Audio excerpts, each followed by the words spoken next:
241 જેટલા લોકોના મૃત્યુ થયા અને એના કારણે આખું ગુજરાત શોકમય છે અને સાથે સાથે આદરણીય વિજયભાઈ રૂપાણી સાહેબ પણ એ ફ્લાઇટમાં હતા.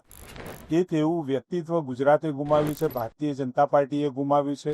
સંવેદનશીલ, સહજ, સરળ અને મુખ્યમંત્રી કાળમાં પણ અનેક સિદ્ધિના સોપાનો ગુજરાત માટે એમને પૂરા કર્યા છે. અને સાથે આ વ્યક્તિત્વ કદાચ એક વખતે રાજકોટમાં પૂજિત ફાઉન્ડેશનના જ્ઞાન પ્રબોધિની કાર્યક્રમમાં મારે જવાનું, એ વખતે એમની સંવેદનશીલતાનો પરિચય થયો કે જે બાળકો ગરીબ વિસ્તારમાં રહેતા હોય, ગરીબ પરિવારના હોય, કચરો વીણતા બાળકો, ભણવાની સગવડ ના હોય એવા બાળકો માટે એ પોતે સારામાં સારી સ્કૂલોમાં વ્યવસ્થા કરી અને એ બાળકોના પરિવારનું ભવિષ્ય બને, એ બાળકોનું ભવિષ્ય બને એના માટેનો પ્રયત્ન અને રાજકોટ ખાતે કરી રહ્યા હતા. એ વખતે મને લાગ્યું કે આ વ્યક્તિત્વ કેવળ એક રાજકારણી નહીં, પરંતુ સૌમ્ય, સરળ અને સાથે એવી સંવેદનશીલ દિલ પોતાની સાથે રાખી રહ્યા છે.